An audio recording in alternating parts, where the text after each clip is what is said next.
अस्सलाम वालेकुम। मैं प्रोफेसर फ़ारूक तौसीफ़ यूजीआई से आपके पास दोबारा से हाज़िर हूँ एक नए टॉपिक के साथ पाक स्टडीज़ के। पिछले लेक्चर में हम लोगों ने अल्लामा इकबाल जो हैं उनके इरशादात, उनकी सेइंग्स के अकॉर्डिंगली देखा था कि वो नज़रिया पाकिस्तान के बारे में किस तरह से सोचते थे, क्या नज़रिया वो रखते थे, इस बारे में उस पर ज़िक्र हम लोगों ने किया था। इसमें हमने ये देखा था कि वो मुख्तलिफ़ फ़ील्ड्स में जो है वो इस्लाम का नज़रिया जो उसको किस तरह की इम्प्लीमेंटेशन जो है वो चाहते थे। उसके बाद हमारा जो according to unique notes next topic है वो क्रिप्स मिशन है। अब क्रिप्स मिशन में हम लोग किन चीज़ों पर जिक्र करेंगे, पहले हम लोग वो देख लेते हैं। पहले हम इसका बैकग्राउंड पस मंज़र देखेंगे। अराइवल ऑफ मिशन, मिशन की आमद हिंदुस्तान में, एक्टिविटीज़ ऑफ मिशन, मिशन की कार्रवाइयाँ, क्या काम किए उसने यहाँ पर, क्रिप्स प्रपोजल्स, क्रिप्स की वो तजावीज़ जो वो यहाँ पर लेकर आया था वो क्या थी, स्टेटस ऑफ डोमिनियन, डोमिनियन का दर्जा, मेजर गवर्नमेंट डिपार्टमेंट्स, बड़े हुकूमती इदारे, सेंट्रल कॉन्स्टिट्यूशनल असम्बली, मरकज़ी आइन साज असम्बली, राइट्स ऑफ मिनॉरिटीज़, अक़लियतों के हकूक़, दैन प्रोविंशियल ऑटोनमी, सूबाई खुद मुख्तारी। उसके बाद आखिर में हम लोग ये देखेंगे रिएक्शन ऑफ पॉलिटिकल पार्टीज़, सियासी जमातों का रद्द अमल। ऑल इंडिया मुस्लिम लीग और इंडियन नेशनल कांग्रेस जो हैं उन्होंने क्रिप्स मिशन पर जो है वो किस किस्म का जो है वो रवैया अपनाया, किस किस्म का रिएक्शन दिया, रद्द अमल दिया, इस पर भी हम लोग ज़िक्र करेंगे। अब सबसे पहले हमारे लिए इसका पस मंज़र या बैकग्राउंड जानना ज़रूरी है कि ये जो क्रिप्स मिशन है ये सब कॉन्टिनेंट में क्यों आया, इसको क्यों बरतानिया से सब कॉन्टिनेंट में भेजा गया। ये जो सर स्टेफर्ड क्रिप्स हैं इनकी सरबराही में ये जो मिशन है 1942 को जो है वो सब कॉन्टिनेंट में आया। इसकी टाइमिंग बड़ी क्रूशल है। सेकंड वर्ल्ड वार जो है उसको शुरू हुए तकरीबन आधा जो है वो वक्त गुज़र चुका है, यानी 2.5 साल का अरसा तकरीबन जो है वो हो चुका हुआ है।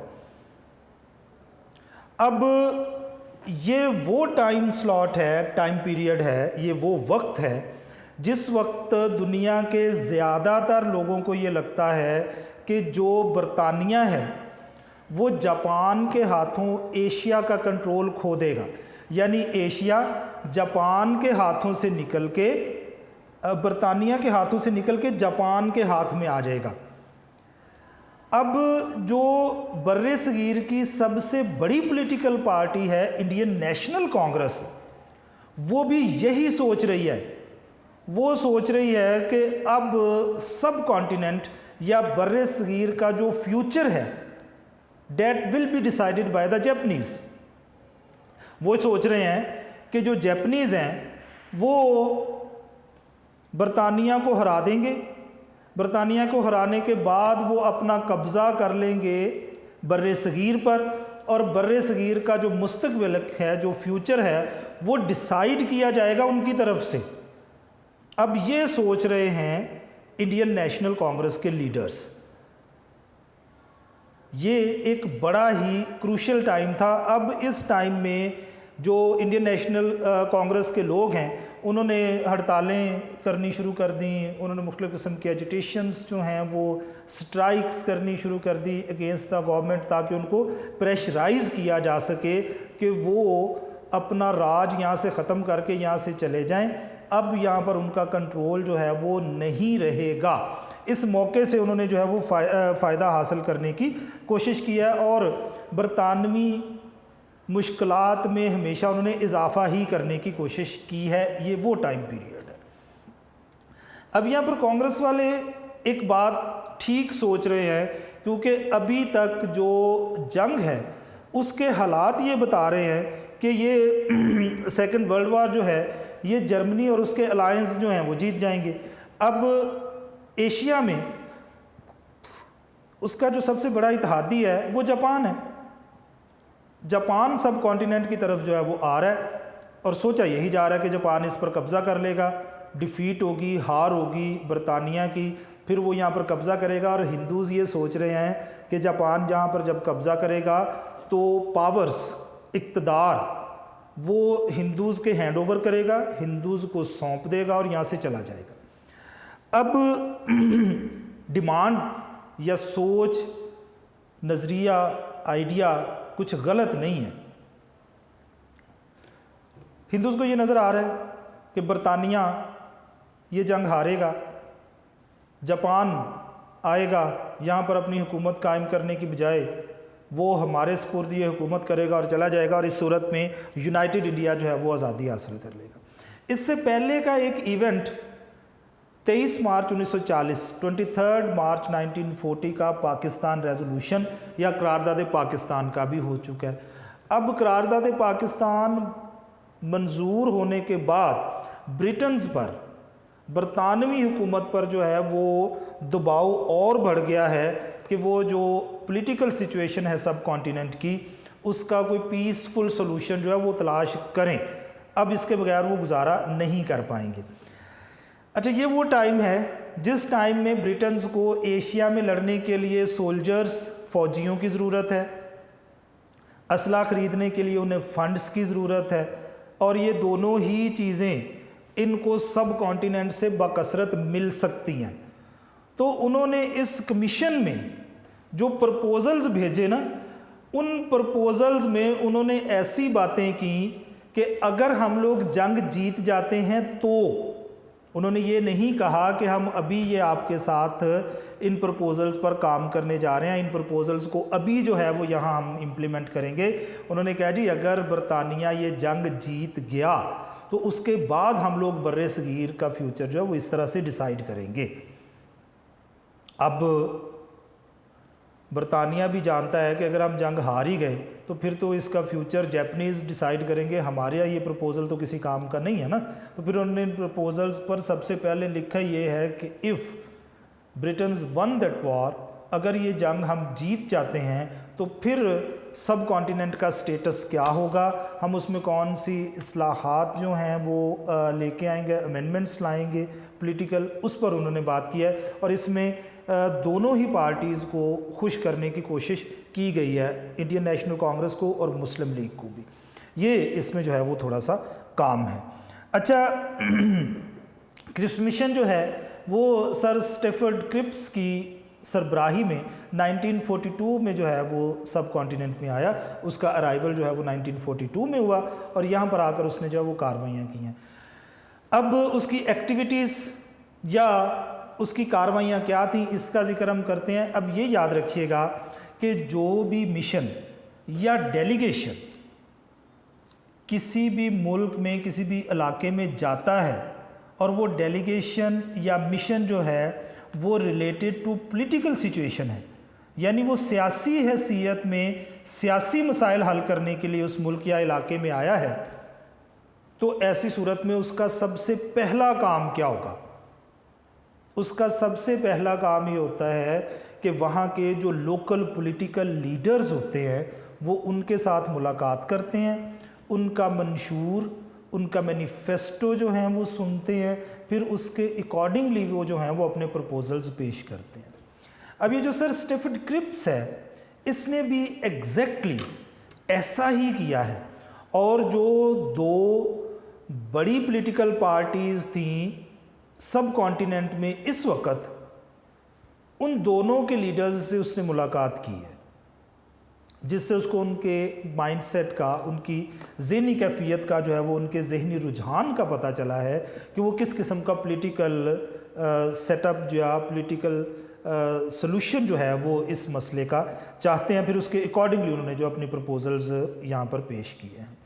अच्छा, अब कांग्रेस और मुस्लिम लीग दोनों ही जमातों के लोगों से ये लोग मिले हैं। अब उन्होंने जो है वो इससे आगे काम करने का सोचा है। अब उन्होंने प्रपोजल्स बनाए हैं। अब इनसे मिलने के बाद जो प्रपोजल्स बनाए हैं उनका यहाँ पर जिक्र किया जा रहा है।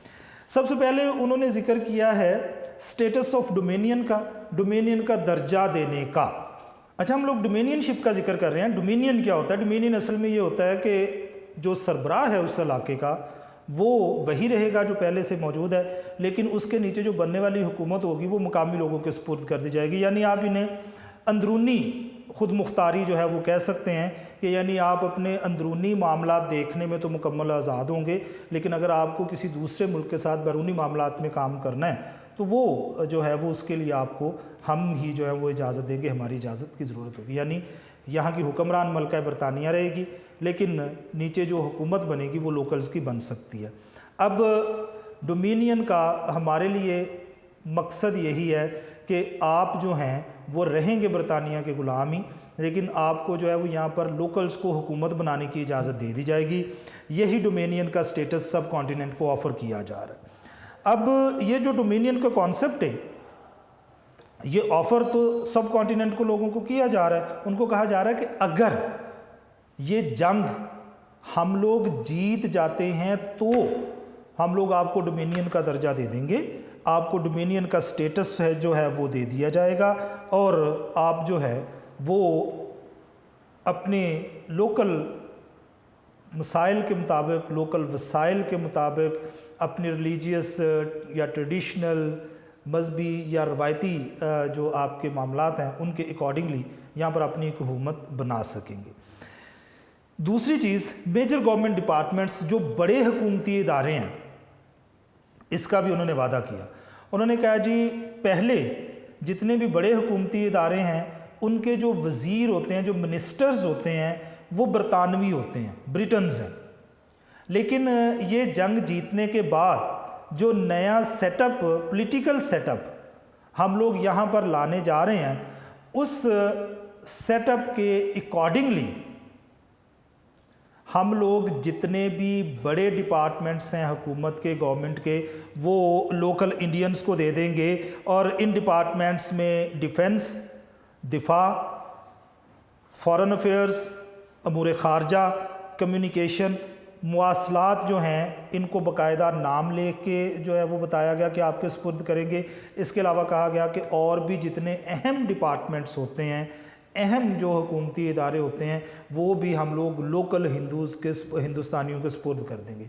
यहाँ पर हिंदूज़ या मुस्लिम्स का जिक्र नहीं किया गया, बल्कि कहा यह गया है कि हम लोग जो लोकल्स होंगे, जो हिंदुस्तानी लोग होंगे, उनके सुपुर्द जो है वो ये महकमे जो है वो कर देंगे।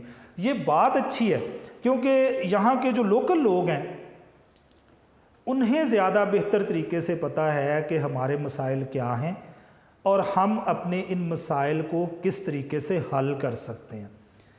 जो बाहर से आने वाला बंदा है वो हालात को ज़ाहरी नज़र से देखेगा, उससे अंदरूनी मामलात का पता नहीं होगा, जिसकी वजह से वो वहाँ के बारे में बेहतर फ़ैसले नहीं कर सकेगा। तो अगर हमें ये महकमे दे दिए जाते हैं, लोकल हिंदुस्तानियों को ये महकमे दे दिए जाते हैं, तो ऐसी सूरत में चूँकि हम लोकल्स हैं, हम यहाँ पर रहते हैं, मुकामी हैं, तो हमारे लिए इन महकमों को चलाना जो है वो ज़्यादा आसान होगा। हम अपने मुकामी मसाइल के मुताबिक इन महकमों को इस्तेमाल कर सकेंगे।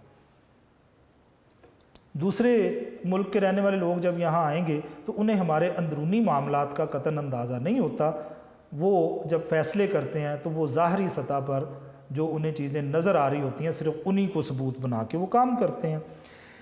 देन उन्होंने तीसरी बात आपसे ये की कि सेंट्रल कॉन्स्टिट्यूशनल असम्बली, मरकज़ी आइनसाज असम्बली बनाई जाएगी। अब इन्होंने इसमें एक और बड़ी अच्छी बात की, क्योंकि इससे पहले जो आइनसाज असम्बलीज़ होती थी उसके लिए जो बरतानवी वायसराय होता था वो ज़्यादातर जो है वो लोगों को सिलेक्ट करता था, वज़ीर, चीफ मिनिस्टर्स वगैरह उसी की तरफ से ज़्यादा बनाए जाते थे। लेकिन इसमें उन्होंने कहा कि जो मरकज़ी आइनसाज असम्बली या सेंट्रल कॉन्स्टिट्यूशनल असम्बली बनाई जाएगी, उसके जो मेंबर्स हैं वो इलेक्ट किए जाएंगे from the members of provincial legislation assemblies. ठीक हो गया। जो मरकज़ी आइनसाज असम्बली बनेगी उस आइनसाज असम्बली के जो मेंबर्स होंगे वो इलेक्ट किए जाएंगे जो सूबाई आइनसाज असम्बली के मेंबर्स होंगे उनकी तरफ से। ये भी बात अच्छी है क्योंकि जो सूबे के लोग हैं, जो सूबे में हुकूमत में लोग मौजूद हैं, वो डेफिनेटली हमारे लोकल लोग हैं, तो वो अपने में से जो हैं वो लोगों को इलेक्ट करके ऊपर लेके आएंगे जो हिंदुस्तानी होंगे और वो हिंदुस्तानियों की बेहतरी के लिए काम करेंगे। Then fourth one, rights of minorities, अक़लियतों के हकूक़। उन्होंने कहा जी स्पेशल स्टेप्स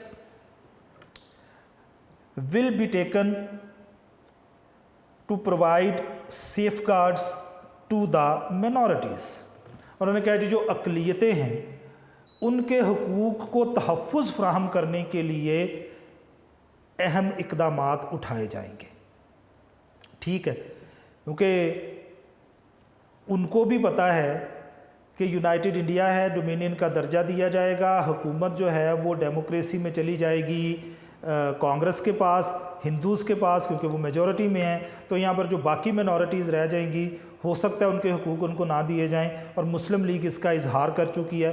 तो मुस्लिम लीग को खुश करने के लिए, राज़ी करने के लिए, उसको सेटिस्फाई करने के लिए उन्होंने ये शिक शामिल किया है कि यहाँ पर जो हिंदुस्तान में मिनॉरिटीज़ बचेंगी, हम लोग उनके राइट्स, उनके हुकूक के तहफ़्फ़ुज़ का बाकायदा एक प्लान बनाएंगे ताकि कोई भी उनके हुकूक, उनके जो राइट्स हैं उनको छीन ना सके।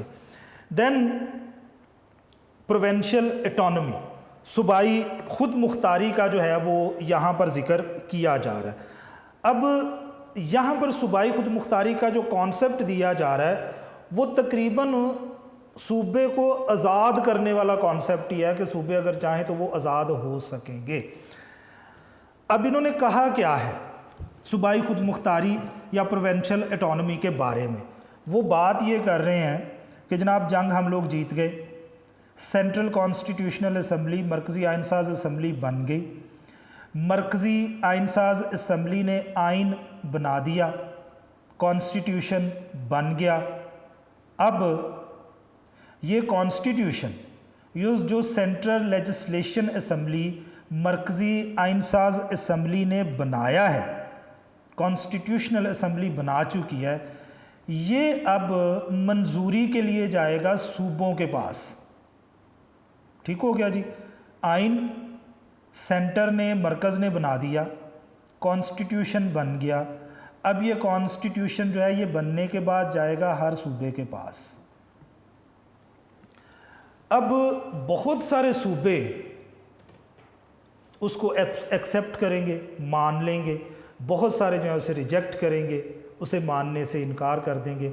अब उन्होंने यहाँ पर मुस्लिम लीग को दोबारा से राज़ी करने के लिए ये शिक शामिल किया, और उसमें उन्होंने कहा है कि अगर कोई सूबा रिजेक्ट कर देता है सेंट्रल कॉन्स्टिट्यूशनल या लेजिस्लेशन असम्बली के कॉन्स्टिट्यूशन या आइन को, तो ऐसी सूरत में वो सूबा फ्री होगा, आज़ाद होगा, वो अपने आप को यूनाइटेड इंडिया से अलग करके अपने एक इंडिविजुअल स्टेटस जो है वो बहाल कर ले। अब इसमें साफ साफ ये कहा गया कि अगर कॉन्स्टिट्यूशन सूबों को पसंद नहीं है तो सूबे हमारे साथ अगर नहीं रहना चाहते वो हमसे अलग हो सकते हैं, हमें इसमें कोई एतराज़ नहीं है। ये जो शिक है सेपरेट होने वाली सूबों के, ये काफ़ी हद तक मुस्लिम लीग की जो डिमांड है अलग वतन की, उसके हवाले से जो है वो काफ़ी अहम है। अच्छा, इसमें वो हमसे क्या कह रहे हैं? पहली बात उन्होंने ये की, कॉन्स्टिट्यूशनल असम्बली जो सेंट्रल है वहाँ से कॉन्स्टिट्यूशन बनेगा, सूबों के पास मंजूरी के लिए आएगा। अगर सूबा उसे रिजेक्ट कर देगा, मंजूर नहीं करेगा, तो देन उसे अलाउ किया जाएगा कि वो अपना एक सेपरेट आइडेंटिटी जो है वो बना ले, अपने आप को बरतानवी हुकूमत से, यूनाइटेड इंडिया से अलग कर ले और एक आज़ाद स्टेटस जो है वो अपना अपना ले। अब ये मुसलमानों के लिए इनडायरेक्टली इशारा है कि उनका जो ख्वाब है अलग वतन का वो पूरा हो सकता है, लेकिन डायरेक्टली नहीं है, इनडायरेक्टली उन्होंने बात की है। कॉन्स्टिट्यूशन की मंजूरी से चीज़ें जो हैं उनको इसके साथ जो है वो शामिल किया। अब यहाँ पर एक बात आप याद रखिएगा, ये ज़रूरी है जानना कि उस वक़्त जितने भी प्रोविंसेस थे उनमें हुकूमत बरतानवी नवाज थी, उनमें से सारी की सारी हुकूमतें जो हैं वो बरतानिया के ज़ेर असर थी, उनकी मर्ज़ी से बनाई गई थी। तो जो हुकूमत ही बरतानिया की मर्ज़ी से बनी है वो बरतानिया ब्रिटेन्स के बनाए हुए किसी भी कॉन्स्टिट्यूशन को वो रिजेक्ट करेगी नहीं, वो इस कॉन्स्टिट्यूशन को एक्सेप्ट करेगी और वहाँ पर जो है वो सेपरेशन का सवाल ही पैदा नहीं होगा। तो ये भी एक ट्रिकी प्रपोज़ल है, उन्होंने ऐसा काम किया है। अब इसमें हमने देखना है reaction of the major political parties of subcontinent. जो बर्र-ए-सगीर है उसकी बड़ी सियासी जमातों की तरफ से जो रद्द-ए-अमल इस पर रिएक्शन आया उसका जिक्र हम लोग जो है वो यहाँ पर कर लेते हैं। आखिरी शिक में हमने क्या पढ़ा है कि उन्होंने कहा जी सूबे कॉन्स्टिट्यूशन को रिजेक्ट करने की सूरत में अपना एक अलग स्टेटस जो है वो बना पाएंगे। मुस्लिम लीग और कायदे-ए-आज़म वो इस प्रपोज़ल पर बड़े खुश हैं, इतने खुश हैं कि उन्होंने शुक्रिया अदा किया है बरतानवी हुकूमत का इस प्रपोज़ल पर। क्यों? उसकी वजह हम पढ़ चुके कि आखिरी प्रपोज़ल में बराह रास्त ना सही, डायरेक्टली ना सही, इनडायरेक्टली पाकिस्तान के बनाने की बात उन्होंने की है। इनडायरेक्टली है ना कि उन्होंने कहा जी आप जो मर्ज़ी करें, लेकिन अगर सूबे रिजेक्ट कर देंगे कॉन्स्टिट्यूशन को तो हम आपको सूबे अपने आप को अलग ममलकत बना सकते हैं। तो इसमें कम अज़ कम ये एक बात सामने आ गई कि हो सकता है कि जितने भी मुस्लिम मेजॉरिटी वाले सूबे हैं वहाँ की असम्बलीज इसको पास ना करें, मंजूर ना करें, तो वो एक अलग नेशन जो है वो बन सकेंगे। बड़ी इम्पॉर्टेंट चीज़ थी। तो इसको सामने रखते हुए कायदे-ए-आज़म ने और जो मुस्लिम लीग है उन्होंने मुकम्मल तौर पर इस पर शुक्रिया अदा किया बरतानवी हुकूमत का, लेकिन उन्होंने इसको एक्सेप्ट नहीं किया, उसने मिशन को जो है वो मंजूर नहीं किया।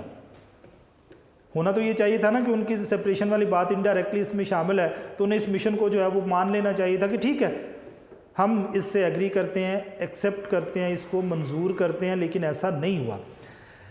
इस मिशन के बाद फ़ैसला क्या किया जाए, वो फ़ैसला करने के लिए मुस्लिम लीग का एक इजलास हुआ और एक लंबी चौड़ी एक बहुत बड़ी मीटिंग जो है वो इस पर बैठी और उस मीटिंग पर डिस्कशन के बाद ये फ़ैसला किया गया कि हम इस मिशन को जो है वो एक्सेप्ट नहीं करते, रिजेक्ट करते हैं।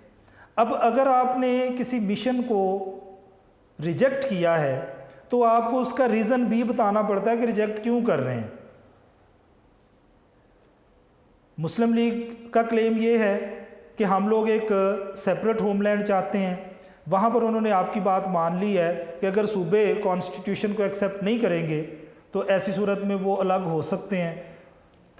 यहाँ पर रीज़न ये दिया गया कि जनाब चूँकि डायरेक्टली पाकिस्तान की क्रिएशन के बारे में, पाकिस्तान बनाने के बारे में इस मिशन में कोई बात नहीं की गई, तो हम इसको एक्सेप्ट नहीं करते हैं, क्योंकि हम ये कह चुके हैं कि हम डिवीज़न के अलावा किसी भी किस्म का प्रपोज़ल एक्सेप्ट नहीं करेंगे।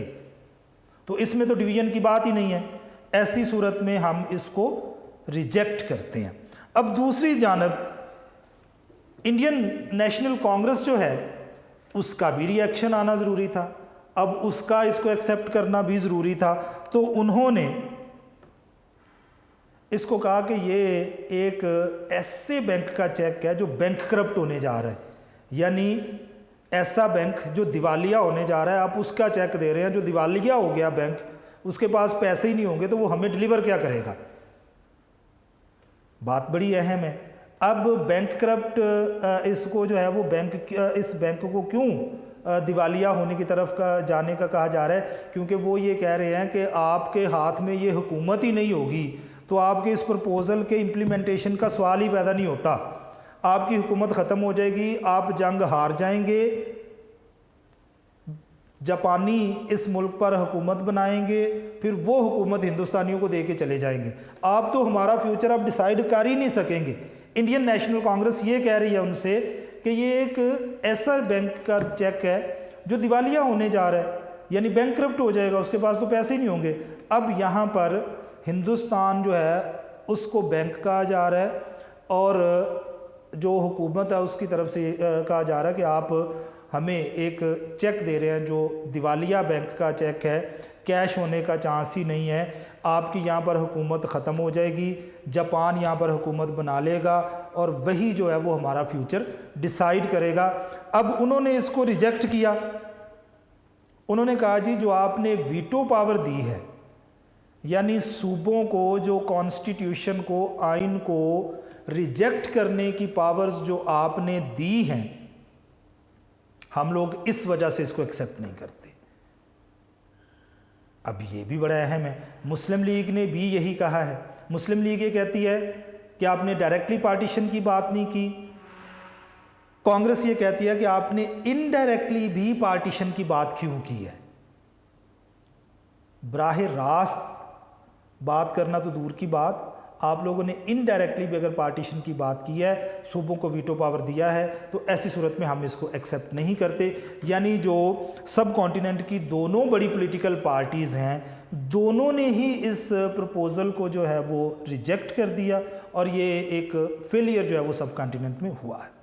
अच्छा, अगर अब आप इस पर बात करें तो जो सर स्टेफर्ड क्रिप्स है, उसने इस फेलियर की, इस नाकामी की सारी जिम्मेदारी अपने ऊपर ले ली। उसने कहा जी मैं दोनों पार्टीज़ को जो है वो किसी भी जगह पर वन पेज पे लेके नहीं आ सका, तो ऐसी सूरत में ये प्रपोज़ल जो है ये फेल हुआ है। मैं जो है इस प्रपोज़ल के फेलियर का ज़िम्मेदार हूँ, मुझे किसी भी सूरत में जो है ये किसी दूसरे पर इसका ब्लेम नहीं लगाना है। ठीक है जी। अच्छा, अब इस टॉपिक में हम लोगों ने क्या पढ़ा, बैकग्राउंड, कब मिशन जो है वो यहाँ पे आया है, फिर उस मिशन की कार्रवाइयाँ क्या थी, फिर उसने प्रपोजल्स क्या दी, प्रपोजल में status of dominion, major government departments का जिक्र किया हमने, फिर सेंट्रल कॉन्स्टिट्यूशनल असम्बली का जिक्र हुआ, राइट्स ऑफ मिनॉरिटीज़, अक़लियतों के हकूक़ का जिक्र हुआ, प्रोवेंशियल ऑटोनॉमी, सूबाई खुद मुख्तारी, फिर हमने इंडियन नेशनल कांग्रेस और ऑल इंडिया मुस्लिम लीग जो है उसके रिएक्शंस के बारे में बात की है जी। अगले लेक्चर में हम लोग जो हैं वो एक नए टॉपिक के साथ आपके पास हाज़िर होंगे। अल्लाह हाफ़िज़।